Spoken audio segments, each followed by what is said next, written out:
So, we understand that you are a Camden resident, born and raised in Camden. You graduated from Camden High School. You have a daughter named Charae Perry.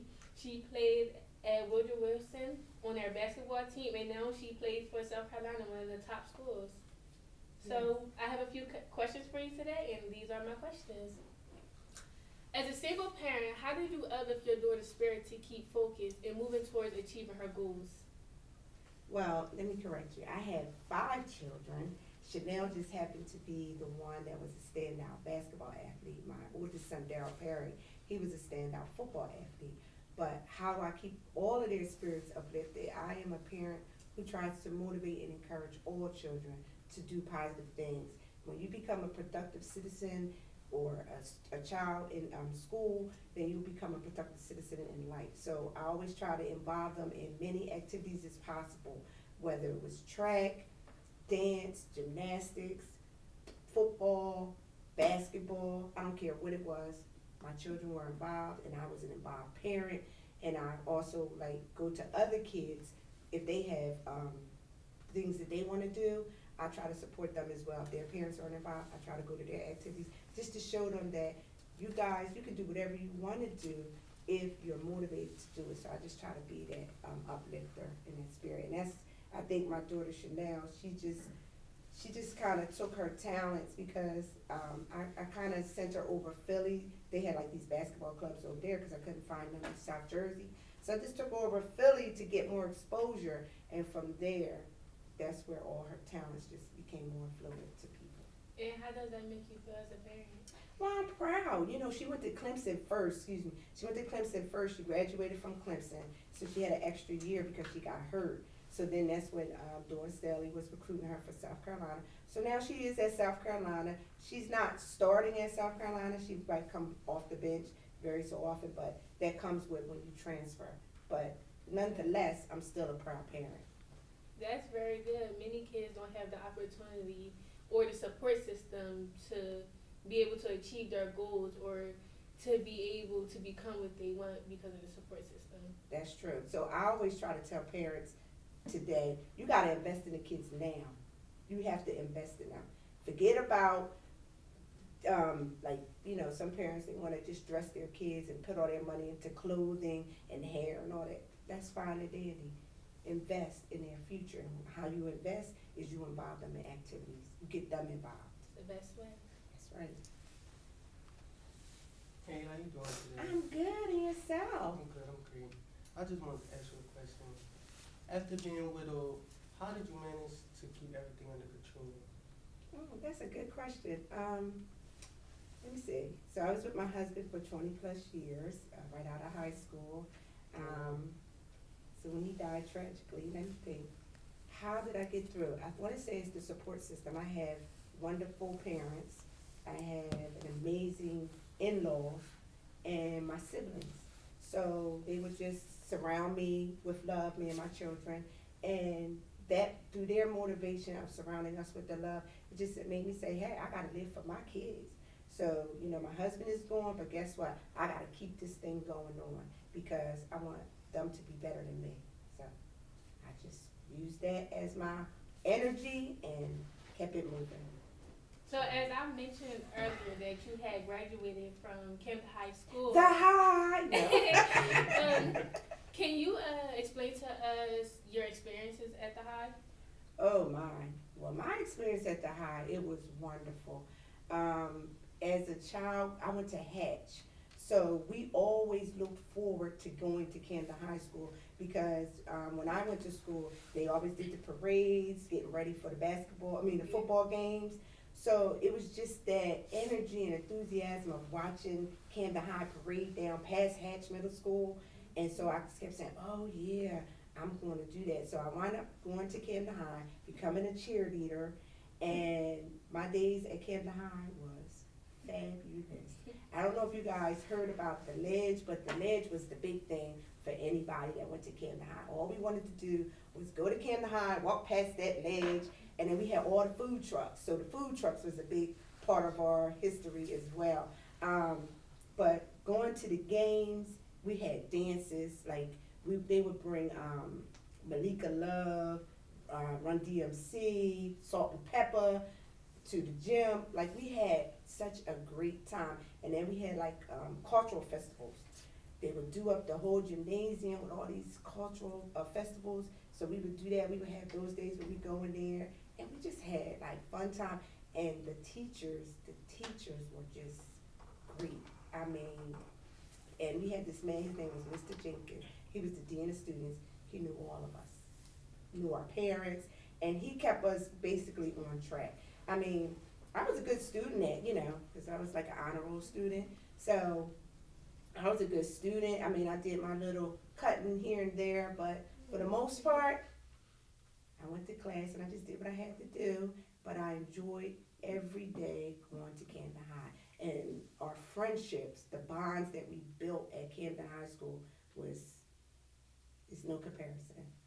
You guys don't have the fun we have, I'm telling you. I woke up every day wanting to go to school. Most kids nowadays, they don't even want to go to school. I love going to school, especially when I went to Camden High. It was tremendous. I mean, you guys haven't seen the games where we were number one in the nation when I went there. So just cheering on that team, we're number one in the nation. We went everywhere, all across the world. We went on all kind of trips. Wherever the basketball team went, cheerleaders went, and we cheered. We had a good time. So my experience as a child at Camden High School was beautiful. Beautiful. And speaking of Camden High, how do you feel when you ride past it, like being on that land? Well, I have mixed feelings. Like, it's sad just seeing it right now, but the outlook of what it's going to become, I am so happy for it, because so many kids don't have an opportunity to see a school that's going to be like Camden High School. Camden High School is going to be beautiful. The campus is going to be beautiful. And it's funny because I'm a part of that committee who is helping to rebuild the new Camden High School. And when I tell you Camden High is going to be beautiful, it's going to be so many kids wanting to just get into that school from near and afar. So how I feel about it, because I live in Camden, I stayed in Camden, I get back to Camden, I'm happy because I have a student now, my son, he's in the 8th grade. He's going to be able to go to Camden High, so I'm super excited that he's going to go to a 21st century school. I'm happy about it. So just seeing it, I know it's going to come along, so I'm not really sad about it, because I know the joy at the end, all the kids in Camden are going to benefit from just having that new 21st century school.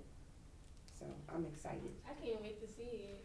It's Even though I'm gonna going to be out of beautiful. school, But your I can't siblings or your cousins or Yeah. somebody else is going to benefit from just being a part of that new school. And then I just think too, from me traveling around the world with my daughter and all the basketball games that she's been to, because we've been everywhere, all around the world.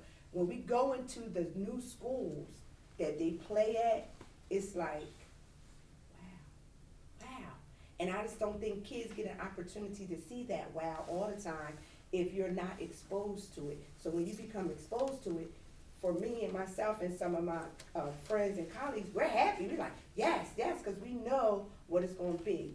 Or the, to me, I feel like memories are here in your heart.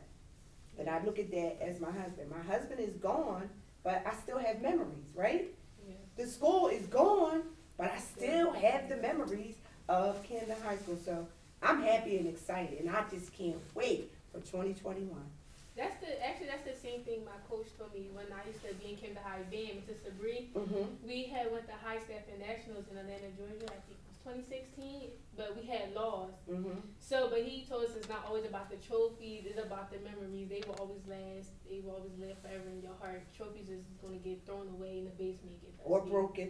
Yeah, the memories will last with you forever. Yes. Something you could look back on and just have fun and laugh at. That's right. I agree. Good advice. Yes. You were a teacher, right? Yes. So for how many years at Cooper Point, how did you deal with students? So I was a teacher for about 20 years, and then I went into administration. So I worked at Powell School, I worked at Parkside, these schools are no longer of existence. I worked at Lincoln School, and then I worked at Powell School, that was my final before I went to a supervisor position. But, how I deal with children, challenging behaviors or difficulties is that I notice the key is I'm from the city. So people see me in the community. I get to know the families. So once you get to know the families, there is mutual respect.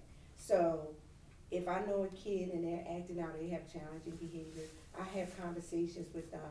And then I get to know the family. I get to know the whole child as one. And then once those kids start, they realize that I'm really here for them and I care about them and I'm calling their parents and I'm talking to them. They kind of, they start respecting you in a different way, and they're like, okay, she's here for me. So they don't really give me too many behaviors that I really couldn't say that I couldn't handle. A lot of the kids, they just generally respect me, and then by having so many kids, like I said, I had 5 kids. All my children know kids, and so those kids, they already knew me anyway, so they're like, we gotta respect Miss Perry. So they really didn't give me any problems, but the key for me, if I didn't know them, was to get into their communities, let them see me, let the parents see me, have conversations, because working in North Camden is mostly Hispanics, right, or bilingual people. So, but they would see me at the Dominican hair shop. So they know me, they know like, oh, Miss Perry from the community. So by that, right there, they would see me at Cousins, the supermarket. So they're like, oh, so it was easier to just have those conversations with the parents and the child and say, listen, my ultimate goal is for you to get your education. How can I help you? What do you know? What do you need from me? And I think too, a lot of my students will always say, I'm fair. I'm just fair. If you did it and these were the consequences you got, I don't care if you was my favorite or my least favorite, you got the same consequences. I'm fair. I don't care who it is. I'm just fair. And I think that's how you have to be. And I don't hold kids. If you did it yesterday, that was yesterday. I'm not bringing it back up because we all have a past and we all did something, right? Yeah. So it would be crazy for me to keep saying, well, you did this yesterday, so I know you did it today. Nope. We're starting off fresh every single day. And I think that's how the kids respected me. And when I say I really didn't have behavior problems, I really did. Most of the times, teachers sent their kids to me because they knew the kids respected me. That's wonderful. You don't have too many teachers out here that's willing to give their time to the students, knowing how disrespectful they are, but sometimes you have to understand what they're going through at home, right. And that's affect them and how they will react in school. That's right. The trauma that the kids go to is real. I know as a child, one of my good girlfriends, Tanya Samuels, that's the only person I knew that had ever died. And she was murdered by someone at Camden High. We were in the 8th grade. But nowadays, it's like 10 people could die within a whole month. That's friendship. So those kids are holding on to those feelings. They're going through some type of traumatic, experience. And so we have to relate. Some kids, they don't have food at home. They don't have hot water. They don't have electric. They're going through things that, as a child, honestly, I can relate to some of the stuff that they went through. It wasn't always that we had food or something, you know what I'm saying? But we made it through. We survived. So I can understand little different things that kids go through. And then sometimes it could be just offering a kid a breakfast sandwich or one of those little bars. I used to keep them in my classroom. And I knew, like, for some students, if they came in just mad at me, did you eat this morning? I have a conversation with them. I'm like, in the back is some bar. Mm-hmm. And it just uplifted them because sometimes we just got to get to know the child as a whole child to understand what they're going through. So, I definitely understand. The Parent Solution Center is where you currently work. Yes. And what is your title? And can you summarize for us what takes place at the center? Excuse me. Sure. So my title is Senior Manager of Community Engagement and External Partnerships. And one part of my job is overseeing the Solution Center. So that's just one part of what I do. The other parts, I collaborate with many of the different teams throughout the district doing various things. The Solution Center under myself is basically just to, hear parent issues and concerns and try to address them with the school, making sure that everybody is heard, not just the school is heard, but the parent, their issues or their concerns are validated, because if parents bring those issues, then that means that it meant something to them at that time, whether it's small or big. Parents want to be heard, so we want to hear the parents out, and we want to come to a resolution that is fair for the parent can go home and say, yes, I agree with this, and the school can say, okay, yes, we can live with this. So we want to come to some type of mean. So basically, that's what we do at the Solution Center. You like it? Oh, I love it. I love it because guess what? I get to meet so many more people. I get to meet so many more people, so many more families, and I love it. I just love being in the community and being able to give back. That's the most important part, giving back from where you came from. Many people don't want to do that. They always want to talk down on Camden because of what we go through in Camden. Right, but what we go through, those adversities make us stronger. Yeah. They make us stronger. That's all. It's a struggle before a progress. That's right. That's right. And how do you deal with your unsatisfied parents? Like, some of them may be a little irate. Right. So yes, we do have some of them, and sometimes you just have to charge that to not knowing. I hate to say the word ignorance, but sometimes parents, they are so frustrated, right, with the process. I've been to the school. They might have talked to the FOC, the Family Operation Coordinator. They might have talked to the OM, the Operation Coordinator.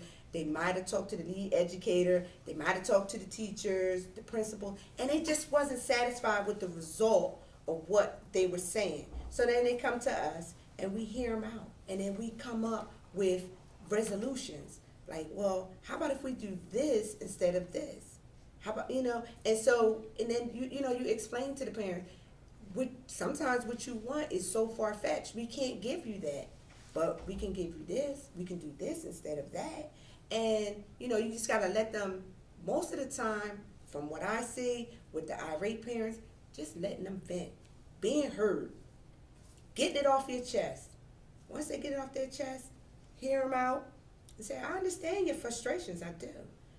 But this is what we can do. This is what's sound that we can really do for the student and for you as a parent. And then you know what? They'll be like, yeah, okay, that kind of makes sense. All right, we can do that. Let's try it. If it's just a trial run, that's even good, And then we can come back to the table. If that doesn't work, then let's try this. So my job and my staff job, Charlotte and Carmen, is to come up with quick resolutions to help these parents. Because that's our ultimate goal. Making sure our parents are being serviced and making sure the students are getting everything that they need to get from the staff at the schools. That's the ultimate goal. And so we all kind of work together and we get it done for the most part. I can really say maybe 2 or 3 parents, I might have just didn't, they might just wasn't happy. But for the most part, most parents are really happy when they come to the Solution Center. But we try to encourage parents to go to the school first. Because some parents, they just love the Solution Center. They'll skip the process of going to the school. Because it could be easily worked out at the school. But they'll skip that whole process and they'll come straight to us, to the Solution Center. So we just kind of redirect them, go back to the school, see what they say. And then if you don't like the outcome there, then come to us. And it's just getting people to follow that process is our ultimate goal right now. But other than that, I think the Solution Center, personally, as a parent, I used it before I became the manager of the Solution Center, because sometimes you just need somebody else to help you get what you need. So I think it's a good thing for parents, and we can advocate for them, especially for those who don't know how to advocate for their children. Well, I want to thank you for coming today. A lot of people are not willing to share their story, tell us about their struggles. they just like to hold things in. But when you actually tell people what you went through and then how you persevered through all the hard obstacles, it makes them want to come out and then tell their stories, and maybe they can help others along the way. So I just really, really want to thank you for coming today. Well, thank you for having me. I really appreciate coming out. I think this is a good thing that you young folks are doing, and hopefully you can get more people involved to support this, to make this go even further. And I thank you for having me here today. So thank you. I hope I gave you guys what you wanted. We thank you. This is the end of our show. Stay tuned. We'll be back with something better.